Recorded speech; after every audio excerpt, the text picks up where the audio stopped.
Finally Congress party छोड़कर Samajwadi party join कर ली। उनके सपा ज्वाइन करने के कारण क्या हैं और समाजवादी पार्टी को उनसे क्या लाभ है, और समाजवादी पार्टी नसीमुद्दीन सिद्दीकी को पलटकर क्या दे पाएगी? देखिए, आज एक सवाल ये अधूरा रह गया, कभी वो मिलेंगे तो पूछेंगे कि 8 साल वो कांग्रेस में रहे, जिस समय उन्होंने बसपा छोड़ी थी, क्या वो उस समय सपा में नहीं जा सकते थे? और अगर वो जाने की इच्छा रखते थे तो क्या उनको समाजवादी पार्टी में किसने जाने से रोका या क्यों मना किया गया? इस बात पर आज तक खुलासा नहीं हुआ। लेकिन ब्रजेश जी, नसीमुद्दीन उत्तर प्रदेश की सियासत के एक दिग्गज नेता रहे हैं, इससे कोई इनकार नहीं कर सकता। वो मिनी चीफ मिनिस्टर के तौर पर मायावती की सरकार में जाने जाते थे। नसीमुद्दीन सिद्दीकी को आप जमीनी नेता भी कह सकते हैं जी। जो लोग ये नहीं जानते वो जान ले कि वो विधानसभा का चुनाव भी 2 बार लड़कर जीते हैं और एमएलसी भी रहे हैं, उनकी पत्नी भी एमएलसी रही हैं। तो बीएसपी में जब कांसी राम थे, मायावती थी, तो उनके भरोसेमंद लोगों में नसीमुद्दीन सिद्दीकी रहे।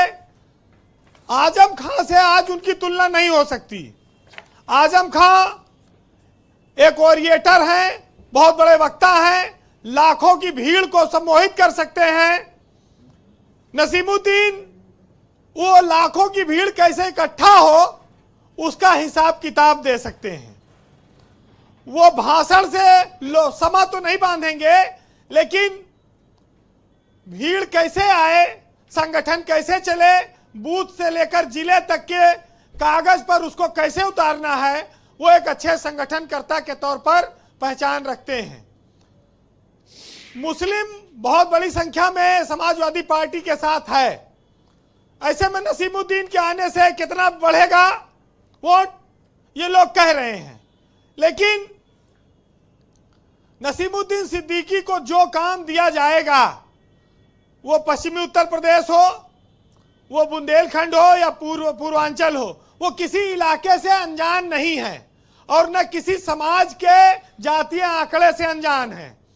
तो ये उनकी क्षमता है, वो एक बड़े नेता हैं और वो अंतिम समय तक बड़े रहेंगे। इसको कोई न उनसे छीन सकता है और न कोई उनका ले सकता है। ब्रजेश जी, कांग्रेस के पास एक सुनहरा अवसर था कि वो नसीमुद्दीन सिद्दीकी से भरपूर काम लेती, लेकिन वो चूक गई और अब इमरान मसूद अपने बयानों से मुसलमानों के कितने बड़े नेता बन पाएंगे और कितना कांग्रेस को वोट दिला पाएंगे, अब वही एकमात्र चेहरा वहीं पर है। एक चीज देखिए, बहुत बड़ी बात है कि जन नेता और संगठनकर्ता, इस दोनों के अंतर को लोगों को समझना होगा।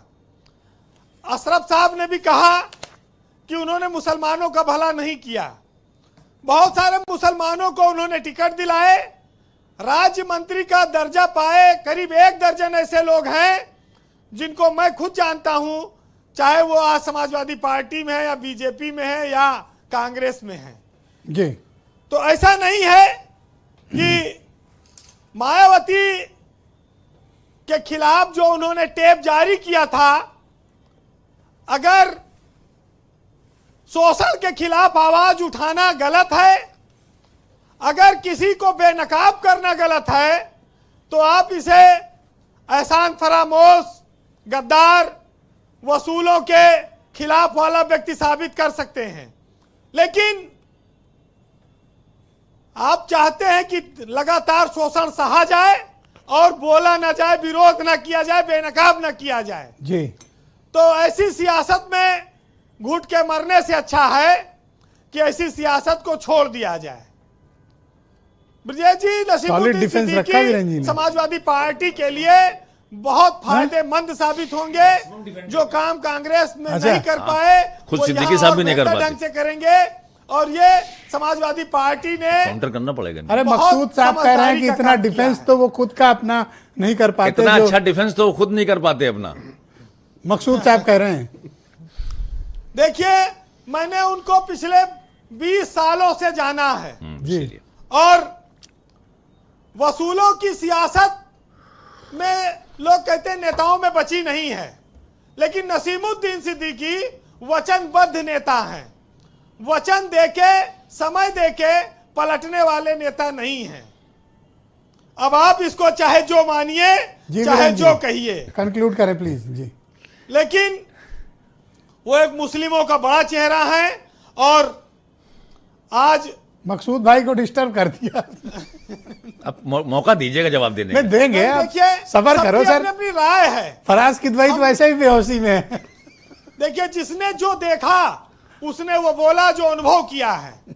लेकिन आप देखिए ना कि बीएसपी के बहुत सारे नेता जेल गए, बहुत सारे मुकदमे हैं, लेकिन नसीमुद्दीन एक भी दिन जेल नहीं गए। मिनी मुख्यमंत्री रहे, 18 विभागों के मिनिस्टर रहे, घोटालों के आरोप लगे, ईडी आई, सीबीआई आई, लेकिन अभी तक नसीमुद्दीन पर कोई आरोप साबित नहीं हुआ। फिलहाल जी वीरेंद्र जी, लंबी कंक्लूड बात करें। ना जाएगी, आप सुनिए। ईमानदार आदमी। और शायद नसीमुद्दीन सिद्दीकी भी सुन रहे हो, अरे वो तो सुन ही रहे ये हैं। जरूर आज के मौके पर मैं कहूंगा कि चमक रहा हूं जो सूरज की तरह, तो सब हैरान क्यों हैं, और मेरी कामयाबी से सब इतना परेशान क्यों हैं। और हर रात टकराया हूं मैं एक नई मुसीबत से, नई सुबह के लिए सबको हुनर दिखा मेरा, लेकिन किसी ने न पूछा कि ये मेरे ऊपर जख्मों के निशान क्यों हैं। वाह वीरेंद्र जी, बहुत शुक्रिया। मैं तो कहता हूँ सिद्दीकी साहब को चाहिए कि वीरेंद्र जी का हाथ चूम ले। आप क्या कहते हो भाई नहीं, अशरफ साहब?